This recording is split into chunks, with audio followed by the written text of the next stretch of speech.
Los golpes en la puerta retumbaron como truenos a las 2 de la madrugada, arrancándome del sueño con el corazón atorado en la garganta. Era mi hijo, Rogelio, con los ojos inyectados en sangre y un documento arrugado en la mano. Yo soy Isabel, tengo 62 años, y durante más de 4 décadas manejé una ferretería. Aprendí a distinguir una urgencia real de una mentira disfrazada, incluso cuando quien intenta engañarte salió de tu propio vientre. Él creyó que, al verme en camisón, despeinada y medio dormida, firmaría mi sentencia sin pensar.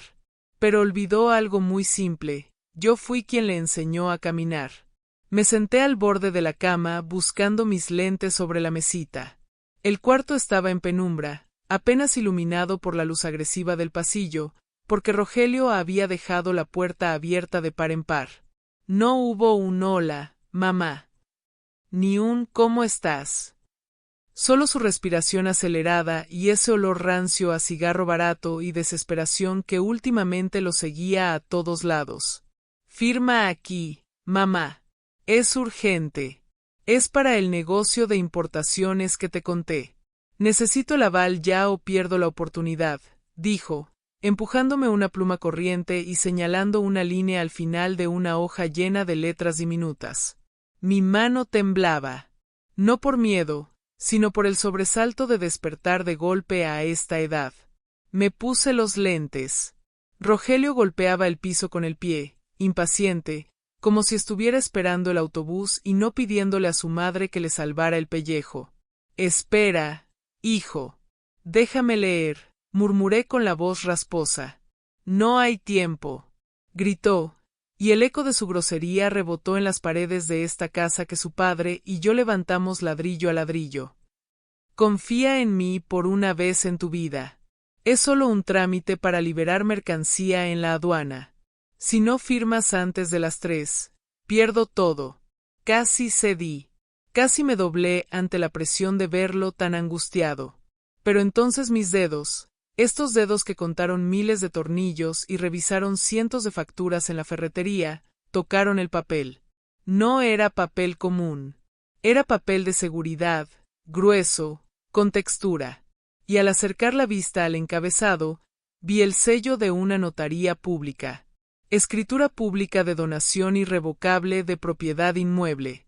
El frío que sentí no venía de la ventana abierta. Me recorrió la espalda, congelándome el alma. No era un aval. No era un trámite. Mi hijo había entrado a mi recámara de madrugada para intentar quedarse con mi casa. Esto es la escritura de la casa, Rogelio, dije, sorprendida de lo firme que sonó mi voz. Primero se puso pálido, luego rojo de furia. Me arrebató el papel solo para volver a empujarlo frente a mí, señalando la línea de la firma con violencia. Es lo mismo, mamá. Solo es para ponerla de garantía. No te la van a quitar. Tú ya viviste tu vida. Estás aquí encerrada con tus plantas, y yo necesito construir un futuro. Firma de una vez. Lo miré a los ojos. Esos mismos ojos que me miraban con adoración cuando le curaba las rodillas raspadas. Ahora solo veía codicia. Desprecio. Mañana lo reviso. A esta hora no se firman documentos, dije, dejando la pluma sobre la mesa. Rogelio gritó, pateó el marco de la puerta y se fue hecho una furia. Eres una egoísta. Ojalá te ahogues con tu casa. El portazo sacudió la entrada. El silencio volvió, pero la paz se había ido para siempre. No lloré. Cuando mi esposo murió y me dejó sola con deudas, no lloré, trabajé. Y frente a esta traición, tampoco iba a llorar. Fui a la cocina, me preparé un té, y miré cada rincón de esta casa. Cada azulejo, cada pared, cada recuerdo. Rogelio quiso quitármelo todo con un garabato nocturno. Esa noche entendí algo doloroso. Para él yo ya no era su madre. Era su banco. Y uno que quería saquear antes de que cerrara definitivamente. Cuando amaneció, fui directo al cuarto de servicio donde guardo mi caja de herramientas. Saqué cerraduras nuevas, de alta seguridad. Me vestí con ropa de trabajo, me até el cabello gris y me miré al espejo. No vi a una anciana frágil. Vi a la mujer que negoció con proveedores tramposos y jamás se dejó intimidar. Cambié la cerradura principal, luego la trasera, luego el garaje. Cada tornillo era una decisión, cada clic, un límite. Cuando terminé, cerré la puerta y pasé el nuevo cerrojo. Esta era mi casa. Y seguía siéndolo. Rogelio volvería. Yo lo sabía. Pero algo ya había cambiado. Esta vez, yo estaba lista. Ver alejarse el auto de Rogelio fue como sentir como una infección abandonaba mi cuerpo. Doloroso, sí, pero necesario para empezar a sanar. El silencio que quedó en la casa no era paz. Era esa quietud tensa que queda después de un terremoto, cuando uno se queda revisando las paredes, buscando grietas invisibles. Me quedé parada en el pasillo con el destornillador todavía en el bolsillo trasero del pantalón, sintiendo el peso de la casa sobre mis hombros. No podía sentarme. La adrenalina de la confrontación se estaba transformando en una ansiedad fría que me recorría las manos. Necesitaba saber a qué me enfrentaba realmente. Rogelio había dicho que necesitaba mi firma para liberar mercancía, pero sus ojos contaban otra historia. Sus ojos gritaban deudas, desesperación, pánico. Caminé hacia la habitación que usaba cuando venía a visitarme o cuando se peleaba con alguna novia y necesitaba techo y comida caliente. Abrí la puerta y el olor me golpeó de inmediato. Ropa sucia, loción barata y ese aroma metálico que solo tiene la gente acorralada. Encendí la luz. El cuarto era un caos. Ropa tirada, cajas de pizza vacías, papeles arrugados sobre la cama sin tender. Rogelio siempre fue desordenado, pero esto no era simple descuido. Era el reflejo de una mente que ya no veía salida. En la mesita de noche encontré un cenicero lleno, aunque le tengo prohibido fumar dentro de la casa. A un lado, varios sobres. Los abrí uno por uno. Avisos de cobranza. No de bancos normales, sino de financieras de usura. Último aviso. Embargo precautorio. Acción legal inmediata. Las cifras me helaron la sangre. Mi hijo no estaba invirtiendo. Estaba hundiéndose. Y yo era el salvavidas que pensaba arrancar a la fuerza. Me senté en la orilla de la cama con una náusea profunda. Una bestia acorralada es peligrosa, capaz de morder la mano que la alimentó toda la vida. Seguí revisando. En un cajón, debajo de unos calcetines, encontré una carpeta azul. Adentro había copias de mi identificación, mi acta de nacimiento y un borrador de poder notarial amplio a su nombre, fechado 2 meses atrás. No fue un impulso. Fue un plan. Los domingos en que venía a comer, los abrazos, los que rica quedó la sopa, todo había sido cálculo. Cerré la carpeta con fuerza. La tristeza se evaporó. En su lugar apareció algo frío, firme, decidido. Si él llevaba meses planeando una guerra, no sabía con quién se estaba metiendo. Rogelio creció viéndome detrás del mostrador cobrando tornillos.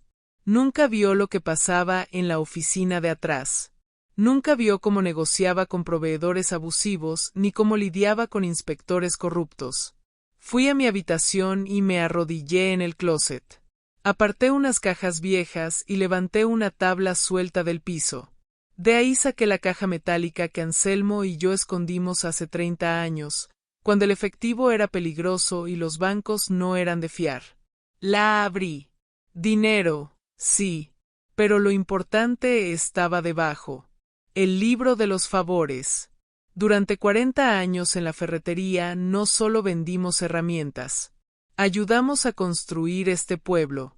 Fiamos material, dimos trabajo, extendimos la mano cuando nadie más lo hacía. Rogelio cree que el poder es dinero rápido. No entiende que el verdadero poder es la memoria y la lealtad. Saqué también las escrituras originales de la casa y mi testamento viejo. Ese papel murió ahí mismo, rasgado en pedazos. El Nuevo Testamento ya estaba seguro en la notaría. Me miré al espejo. Vi a una mujer de cabello gris, rostro marcado, usando la camisa de franela de su marido muerto. ¿Qué veía Rogelio cuando me miraba? Veía una vieja débil, una presa fácil. Se le olvidó que estas arrugas no son fragilidad, son resistencia. Marqué al banco. Pedí congelar cuentas, cancelar tarjetas, bloquear accesos. El oxígeno financiero de Rogelio se cortó en segundos. Luego hice una lista. Notaría. Seguridad. Comunidad. Cuando terminé, me arreglé. No como la mujer asustada de la madrugada, sino como quien va a reclamar lo suyo. Me puse mi traje azul, mis perlas, mi anillo de bodas. Salí de casa. Rogelio me estaba esperando. Me siguió hasta la notaría, furioso, intentando intimidarme. No gritó ahí.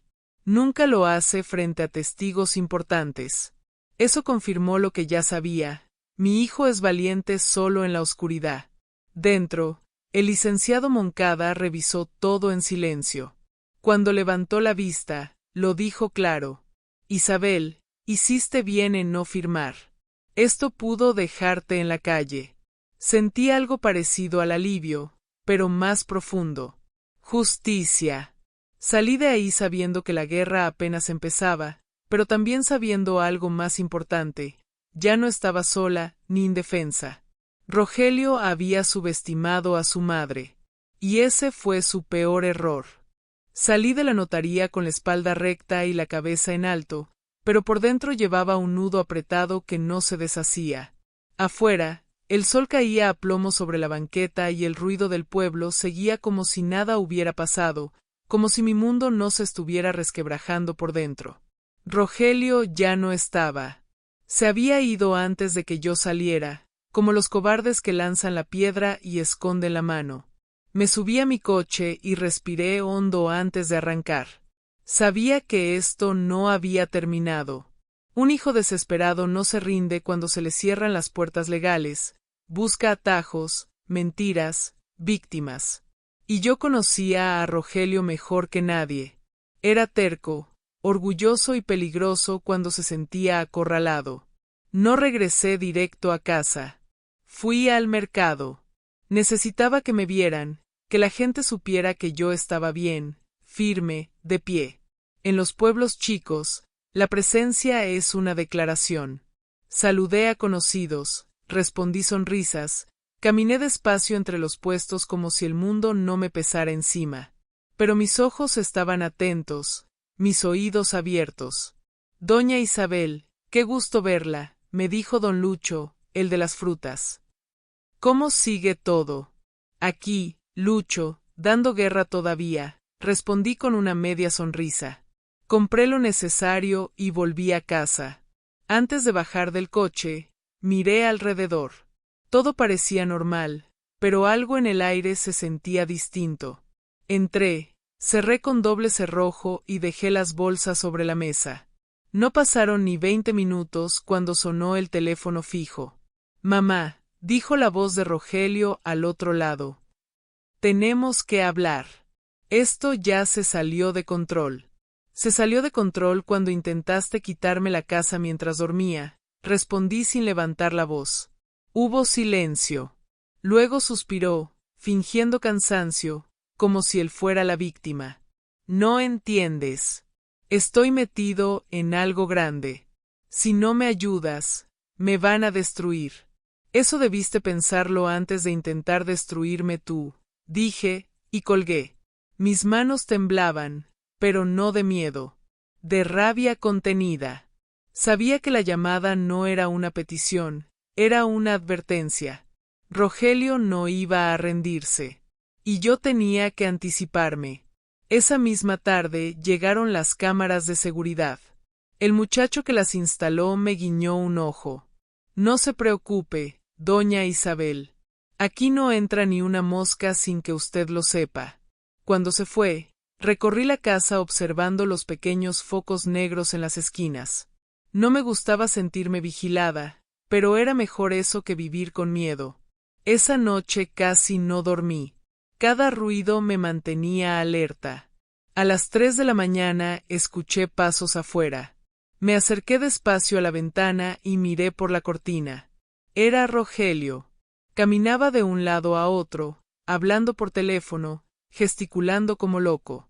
De pronto se detuvo frente a la puerta y la golpeó con el puño. «Mamá, abre. Tenemos que arreglar esto ya». No respondí. Encendí una lámpara y me senté frente a la puerta, como la noche anterior. «No te voy a rogar», gritó. «Si no firmas por las buenas, voy a hacer que te declaren incapaz. Nadie te va a creer a esta edad». Sentí un escalofrío, pero también una certeza. Ya había pensado en eso. Ya estaba preparada. «Inténtalo», dije en voz alta, sabiendo que no podía verme. «Te espero». Se quedó quieto unos segundos. Luego pateó la puerta una vez más y se fue. Al amanecer, confirmé lo que temía. Recibí una llamada de mi hermana menor. «Isabel, Rogelio estuvo aquí. Dice que estás perdiendo la cabeza, que te niegas a ayudarlo y que alguien tiene que intervenir». Colgué con cuidado. El ataque había comenzado. Iba a usar a la familia, a los vecinos, a cualquiera que pudiera sembrar dudas. Me senté en la mesa de la cocina y abrí el libro de los favores otra vez. Pasé las páginas con calma. Cada nombre era una historia, una deuda moral, una prueba de quién había sido yo durante toda mi vida. «No me vas a borrar, hijo», murmuré. «No tan fácil». Ese día hice varias llamadas. No para pedir ayuda, sino para recordar verdades. Para que supieran quién era yo y quién era Rogelio cuando nadie lo estaba mirando. Al caer la noche, entendí algo con una claridad dolorosa. Esto ya no era solo una pelea por una casa. Era una lucha por mi nombre, por mi historia, por mi dignidad. Y yo no pensaba perder. Los días siguientes fueron una prueba silenciosa. No hubo gritos, no hubo golpes en la puerta, pero el veneno empezó a filtrarse despacio, como humedad en las paredes. Me enteré por terceros.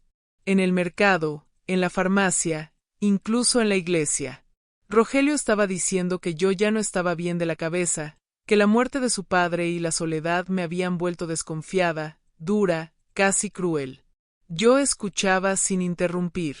Asentía, sonreía con educación y seguía con mis compras. En este pueblo, el que se defiende demasiado rápido parece culpable. Yo sabía esperar.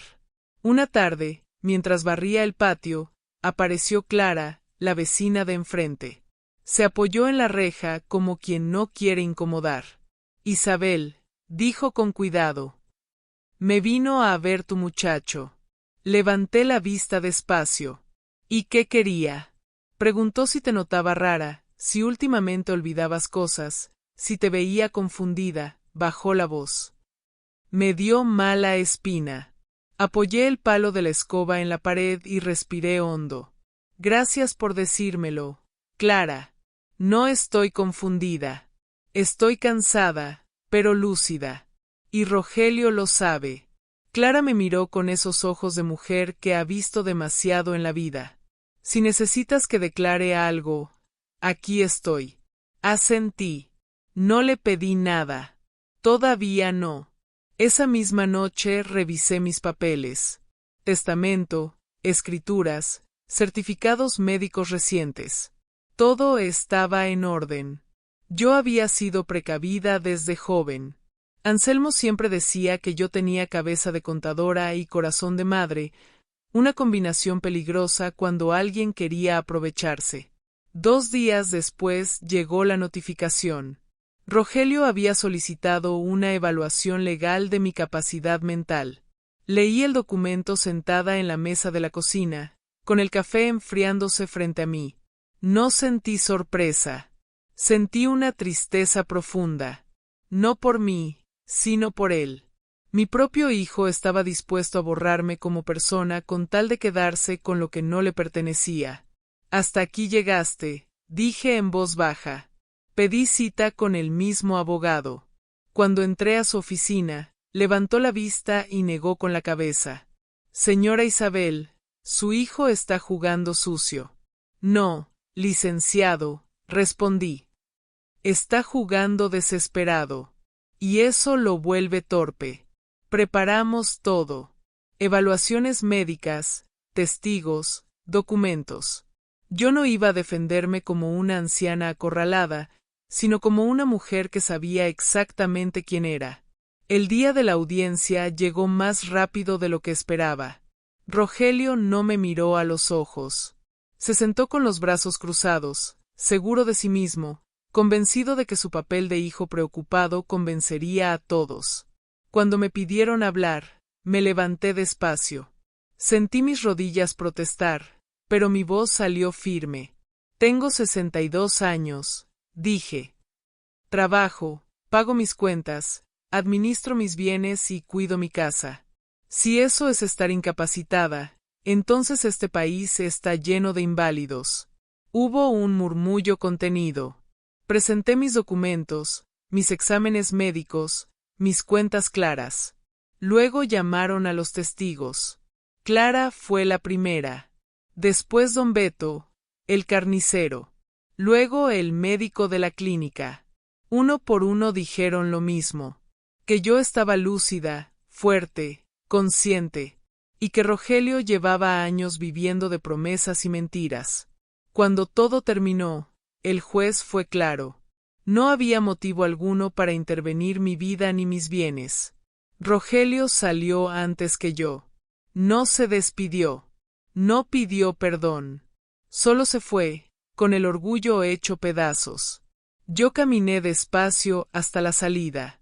El sol de la tarde me dio en la cara.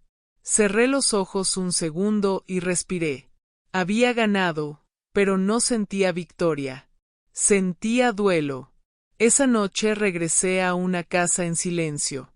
Me senté en la sala, apagué las luces y me quedé ahí, escuchando mi propia respiración. Comprendí algo doloroso. Protegerme había significado perder al hijo que yo creía tener. Pero también entendí otra cosa. No se puede salvar a quien no quiere salvarse. Y el amor, cuando se usa para manipular, deja de ser amor. Me levanté, cerré las cortinas y fui a dormir. Por primera vez en mucho tiempo, sin miedo. Sabía que la tormenta aún no terminaba, pero yo ya había aprendido a mantenerme de pie bajo la lluvia.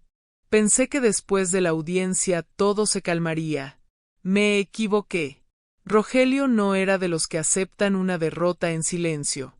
Era de los que se revuelcan en el fango y tratan de arrastrarte con ellos.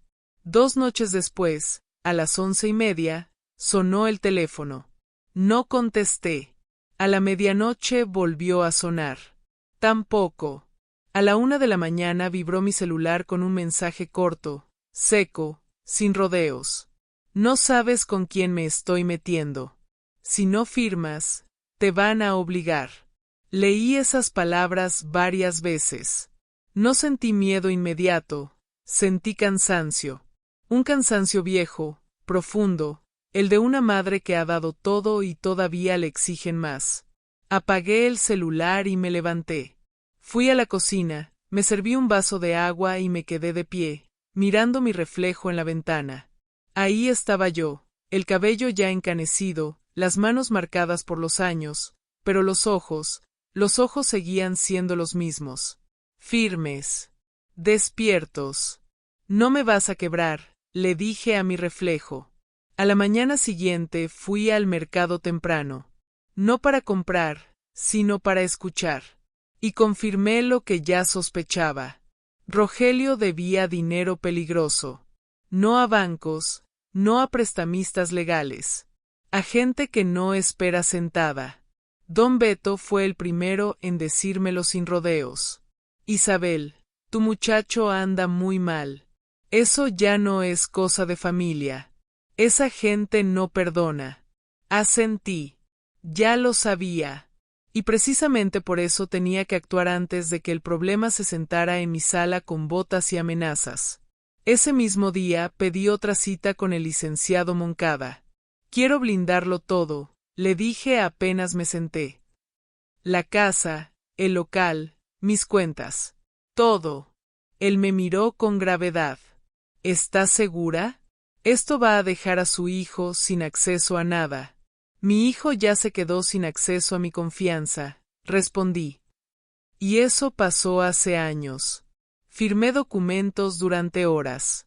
Salí de ahí con un paquete bajo el brazo y una sensación extraña en el pecho. No era alivio, era determinación. Cuando regresé a casa, Rogelio estaba ahí, sentado en su coche, fumando, como si fuera el dueño del lugar. Mamá, dijo al verme. Tenemos que hablar. Me detuve a 2 metros de él. Habla. Me están presionando. Gente pesada. Necesito la casa como garantía. Solo eso. Lo miré fijamente. Vi el sudor en su frente, el temblor en sus manos. No era actuación. Era miedo real. Ya no puedo ayudarte de esa manera, Rogelio. Es tu culpa. Explotó. Tú me metiste en esto por no apoyarme. Respiré hondo. No. Tus decisiones te metieron en esto. Yo solo me cansé de taparlas. Saqué un billete de mi bolsa y se lo extendí. Aquí tienes para comer algo hoy. Es lo último que vas a recibir sin trabajar. Rogelio me miró como si lo hubiera escupido. No quiero limosna. Quiero lo que me corresponde. Te corresponde lo que te ganas, respondí. Nada más. Dejé el billete caer al suelo y entré a la casa. Cerré la puerta con llave. Desde adentro escuché cómo pateaba el pavimento, cómo maldecía, cómo finalmente se agachaba a recoger el dinero. Esa imagen me dolió más que cualquier insulto. Esa noche supe que había cruzado un punto sin regreso. Rogelio ya no me veía como madre, sino como obstáculo. Y cuando alguien desesperado ve un obstáculo, intenta romperlo. Me senté en la sala, sola, con la luz apagada. Por primera vez entendí algo que nunca quise aceptar. El amor sin límites también puede destruir. Y si quería salvar lo poco que aún quedaba de mi hijo, tenía que dejarlo caer. Después de aquella noche, la casa se volvió un refugio silencioso. Nadie llamó, nadie tocó. Rogelio desapareció como si la tierra se lo hubiera tragado. Y aunque parte de mí agradecía la calma, otra parte vivía en alerta constante, como una madre que no deja de escuchar aun cuando todo parece en paz. Pasaron 2 semanas. Una tarde nublada, mientras regaba las plantas del patio, llegó una patrulla. No con sirena, no con prisas. Se estacionó frente a mi casa como quien llega a un lugar que ya conoce demasiado bien. Un oficial bajó despacio. ¿Dona Isabel Ramírez? Asentí. Venimos a informarle que su hijo sufrió un accidente. Está en el Hospital General. Sentí que el mundo se me cerraba de golpe. El agua de la manguera siguió corriendo, empapando la tierra, mientras yo trataba de mantenerme en pie. ¿Está vivo? Pregunté. Sí, señora. Pero su estado es delicado. No esperé más explicaciones. Cerré la llave, tomé mi bolsa y subí al taxi sin decir palabra. En el hospital olía a cloro y cansancio. Lo encontré en una camilla, lleno de moretones, con el labio partido y un brazo inmovilizado. No había nadie con él. Ni amigos, ni socios, ni esa gente peligrosa que tanto lo presionaba. Solo yo. Me acerqué despacio. Le acomodé la sábana. Rogelio abrió los ojos al sentirme. Sabía que vendrías, murmuró. No respondí de inmediato. Me senté a su lado. No vine a salvarte, dije con voz baja. Vine a verte. Sus ojos se llenaron de lágrimas. No las contuvo. Me equivoqué, mamá. Asentí. Sí. Muchas veces. El médico llegó poco después. Me explicó que la golpiza no había sido un accidente. Había sido un mensaje. Le habían perdonado la vida, por ahora. Pero las deudas seguían ahí. Necesita reposo, tratamiento, y alejarse de malas compañías, concluyó. Cuando el médico se fue, Rogelio me tomó la mano con torpeza. Ayúdame otra vez. Te lo juro, ahora sí voy a cambiar. Sentí el tirón viejo en el pecho, el reflejo automático de madre. Pero ya no era la mujer de antes. Puedo ayudarte a sanar, le dije. Puedo ayudarte a levantarte, pero no voy a pagar tus errores, ni a esconderte de ellos. Entonces, ¿qué hago? Sollozó. Empiezas por aceptar las consecuencias, respondí. Y por trabajar, aunque sea barriendo calles. La dignidad también cura. Rogelio cerró los ojos. Asintió sin fuerzas. Durante los días siguientes fui al hospital. Le llevé ropa limpia, comida, palabras medidas. No reproches, no promesas falsas. Solo presencia. Cuando le dieron el alta, no volvió a mi casa. Se fue a un albergue temporal que ofrecía trabajo básico a cambio de hospedaje. Yo lo ayudé con lo necesario, nada más. Esa decisión me arrancó el alma, pero también me devolvió el respeto por mí misma. Una noche, sentada sola en la cocina, entendí algo que nunca me enseñaron. Ser madre no significa sacrificarse hasta desaparecer. Significa amar con límites. Sostener sin permitir que te arrastren. Estar, sin dejar de ser tú. Apagué la luz y me fui a dormir.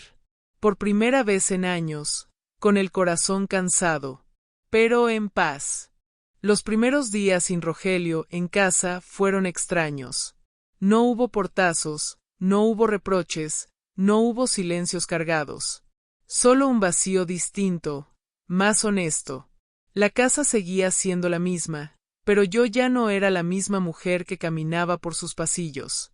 Me acostumbré a levantarme temprano, a preparar café solo para mí, a sentarme frente a la ventana sin esperar que alguien apareciera tarde y de mal humor.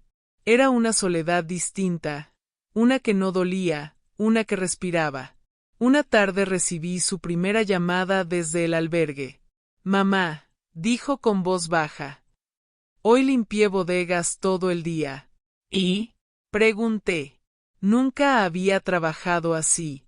No sonreí, pero sentí algo acomodarse dentro de mí. El cansancio honesto duerme mejor, le respondí. Acostúmbrate. Hubo silencio al otro lado. Gracias, por no abandonarme, dijo al fin. Cerré los ojos. No te abandoné, Rogelio. Te solté. No es lo mismo. Las semanas pasaron. No fue un cambio milagroso, ni rápido. Rogelio seguía siendo Rogelio, impulsivo, orgulloso, torpe para pedir ayuda. Pero algo había cambiado. Ya no exigía. Ya no amenazaba. Ya no hablaba de lo que merecía, sino de lo que estaba aprendiendo a ganarse. Un domingo llegó a visitarme. No entró sin tocar. No reclamó comida. No revisó cajones. Se quedó de pie, como invitado. ¿Puedo pasar? Asentí. Se sentó frente a mí, con la mirada baja. Me ofrecieron quedarme fijo en el albergue, pero con reglas. Nada de deudas, nada de problemas. ¿Y qué vas a hacer? Pregunté. Aceptarlas, respondió. Estoy cansado de huir. Lo miré largo rato. No vi al niño que cargué en brazos. Vi a un hombre cansado, golpeado por la vida y por sus propias decisiones. Eso también es crecer, le dije. Antes de irse, se detuvo en la puerta. Mamá, si algún día puedes perdonarme. Me levanté despacio y caminé hasta él. El perdón no borra el daño, le respondí. Pero abre la puerta para algo nuevo. Paso a paso. Asintió, con los ojos húmedos, y se fue. Esa noche comprendí que no todas las historias de madre e hijo terminan con abrazos perfectos. Algunas terminan con distancia sana, con respeto aprendido tarde, con heridas que ya no sangran, pero que tampoco se olvidan. Yo no recuperé al hijo que imaginé, pero tal vez estaba conociendo al hijo real. Y a veces, eso es suficiente para seguir. El tiempo empezó a hacer lo que mejor sabe hacer, poner las cosas en su lugar, sin pedir permiso. No sanó todo, pero ordenó lo suficiente para que yo pudiera respirar sin culpa. Rogelio venía una vez por semana. Nunca más sin avisar. Nunca más con exigencias. A veces solo se sentaba conmigo en el patio, en silencio, mirando las plantas crecer como si fueran una lección que recién estaba entendiendo. Antes nunca veía esto, me dijo una tarde. Siempre estaba pensando en lo que quería, no en lo que tenía. La prisa también ciega, le respondí. Y la ambición mal entendida deja solo. Asintió. No discutió. Eso ya era un avance. Yo, por mi parte, empecé a hacer cosas que había postergado años. Volví a leer por las noches. Me inscribí a clases de bordado en la Casa de Cultura. Reí con otras mujeres que también habían pasado la vida cuidando a todos, menos a ellas mismas. Una de ellas me dijo algo que se me quedó clavado en el pecho. A nuestra edad, ya no tenemos que demostrar nada. Tenía razón. Un día Rogelio llegó con una noticia que me tensó el cuerpo. Voy a irme del pueblo. Lo miré sin hablar. Conseguí trabajo en otra ciudad. Nada grande, pero honesto. Aquí siempre voy a cargar lo que hice. Respiré hondo. No era abandono. Era huida de los fantasmas. Si te vas, que sea para empezar, no para esconderte, le dije. Eso quiero, respondió. Empezar limpio. Antes de irse, sacó algo de su mochila.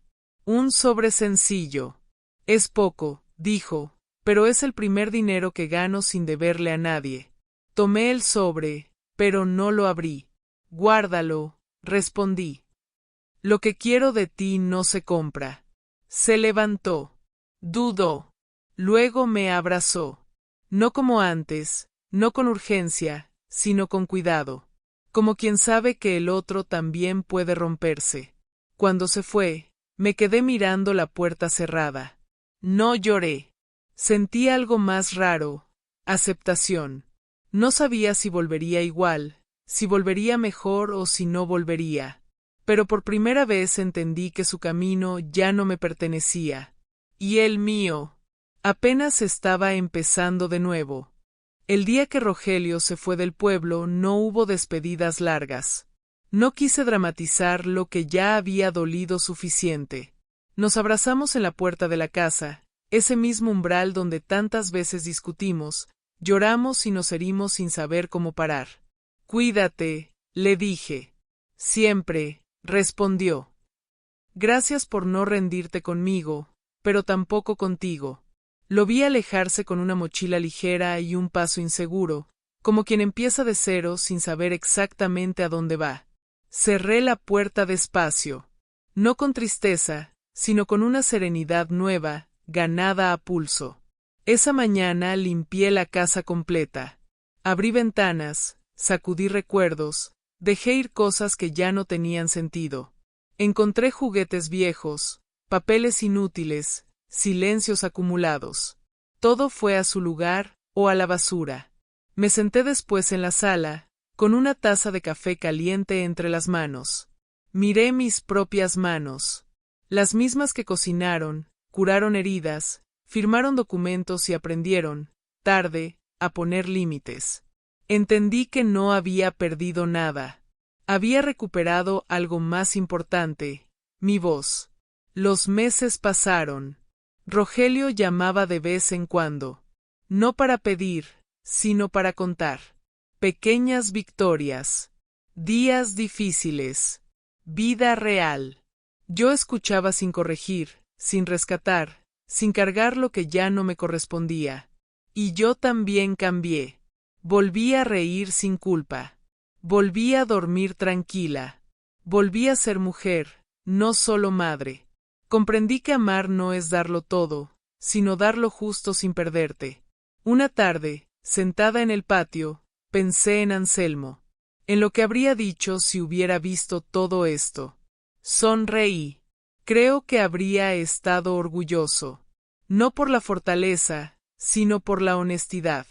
Hoy tengo 62 años. No me sobra nada, pero no me falta paz. Aprendí que no todas las historias terminan como soñamos, pero algunas terminan mejor de lo que merecíamos. Si algo quiero que quede claro es esto: poner límites no te hace egoísta, te hace libre. Y la libertad, incluso cuando llega tarde, vale cada lágrima. Gracias por escuchar esta historia. Suscríbete al canal, Relatos de Dona Isabel. Voces reales.